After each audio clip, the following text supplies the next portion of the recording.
This is Wonder again, doing you another commentary. This time it is against Fariko. I just played with Denzi's team, Denzi, Lukes and Megan, as they needed a player. Fariko are a Dutch organisation. They currently have 3 Modern Warfare 2 teams representing them now, and we were playing against one of them. This map is Scrapyard. We're playing CTF, Scrapyard.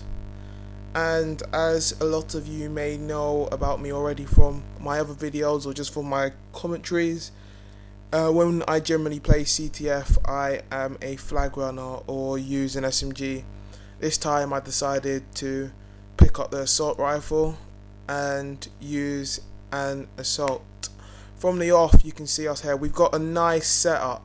If you look at everybody on the radar, you see that we've got every single place where they can spawn covered. Seeing as our main flag runner died, as we've got 3 assaults, I decided to push up and pull the flag. One of the main things which a lot of teams think is that just because you've got sleight of hand, you shouldn't run a flag. If your team's got a good enough spawn trap set up, whether you've got sleight of hand on or not, you can still run a flag, like I just proved there. And later on in the game, you're going to see me run another flag with sleight of hand. So that just basically shows you that even with sleight of hand, as long as your team's got a good setup, because you're going to need a good setup because you've got sleight of hand, so it's obviously going to take you a lot longer. As long as your team's got a good enough setup, you'll be able to run a flag with sleight of hand. So if your flag runner or 2 of your flag runners are dead, there's no point in waiting for them to respawn, because the other team may be able to get out of the spawn trap by the time your other teammates are able to push out and the flag runners are able to grab the flag again. So yeah, pulling a flag with sleight of hand in some cases are necessary, like I just proved there. You may have noticed that Fariko managed to pull another flag from the off. That's one of the mistakes which a lot of teams I played against, and my team itself does also. We cap a flag and then we let a team counter cap. When you've captured a flag, one of the most important things you want to try and make sure you do is prevent the other team from pulling a flag. Like with our team, we used to, when we pull a flag, we used to just set up, say, for about 30 seconds and try and get the map control again. Because once you pull a flag, you usually have 1 person running back with you and 2 people still watching the spawns to try and cut them off. So if one of the person who is spawn trapping dies, that kind of messes up your map control of what you previously had. So setting up and making sure that a team does not counter cap you is very important. I didn't talk about the spawn traps, the position specifically then for when you want to spawn trap on this side. You want to try and either get somebody sitting on the white wall where I'm about to go now, but I end up dying, or you want to try and get somebody middle map also to watch the middle spawn, and you want to try and get somebody on the right hand side, preferably behind this little truck what I am standing at right now, and just pre-aiming their spawn. And those are the 3 places in which they're going to spawn. So if your whole team is set up like that, you'll be able to have the right hand side of the map covered, the middle of the map covered, and most importantly the A side of the map covered, which is also known as crane side. As you just noticed again, we tried to pull a flag and they nearly managed to counter cap us. Liam picks up a kill, but I ended up dying, so they ended up counter capping us. That's a key important thing in CTF. You want to try and prevent a team from counter capping you, because when you pull a flag, as I said earlier, all of the map control you had and so on, it kind of goes out of the window, because your main focus and your main goal is capping that flag. You want to try and ensure that you've got players set up in good positions to prevent the other team from being able to grab your flag straight away as soon as you cap their flag. Because as you noticed, we lost 2 flags from them counter capping. They didn't exactly counter cap because we didn't exactly capture the flag, but they countered our flag. So yeah.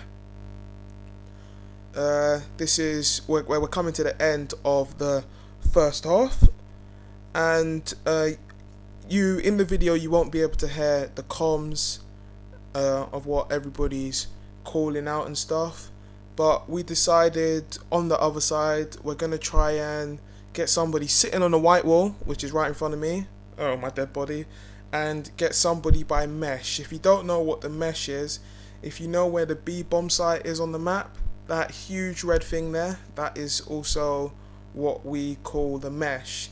If you have someone sitting on white wall and somebody sitting at the mesh, and then you have one person sitting by the truck, that is the best spawn trap on this map, because as long as all those three players are set up in those positions, they will spawn in the back of their spawn building for the whole game. They will not spawn anywhere else. Whereas there's like some maps where you set up a spawn trap and it kind of goes wonky and somebody gets a lucky spawn. No, that won't happen as long as everybody stays in their positions. Making sure that someone sits by that truck is also crucial, because if you don't have someone sitting there, they may get a baby blue spawn. Baby blue is that blue building to my left right now, and they will obviously be closer towards our flag, which will enable them to pull our flag if anything, and they will be able to cut us off running with their flag, which will possibly be through middle map or A side. In the video just now, you may have noticed me, I got myself in a little sticky position in the L shape and I managed to get myself out. I picked up about, I think with that kill there, that was about my 7th kill after being stuck in the middle map basically, and this is the position I was talking about earlier. This is the mesh. So basically I just took my time and worked my way up the map slowly by gradually. 3 of my teammates died, so I know I'm the last alive, and I just go for it and just decide, okay, I'm just gonna go on a mad one basically and see what happens. I managed to kill the guy who goes 2nd floor white wall, and then somebody gives me a good call out and says there's a guy by broken. And then I managed to get the last guy who, like an idiot, was concentrating on somebody else rather than concentrating on the guy with a flag. And as you just saw then again, I managed to run a flag with sleight of hand, which backs up my case again that even with sleight of hand it is possible to run flags as good as a person with marathon or even lightweight, as long as your team has got a decent setup. You've got 3 dead, possibly even 2 dead. You are easily able to run a flag. I don't see any problems with running a flag with sleight of hand, as I have just proved twice. And as you're going to see here, us going for the cap twice in a row. This is a thing which a few teams, a lot of teams do also.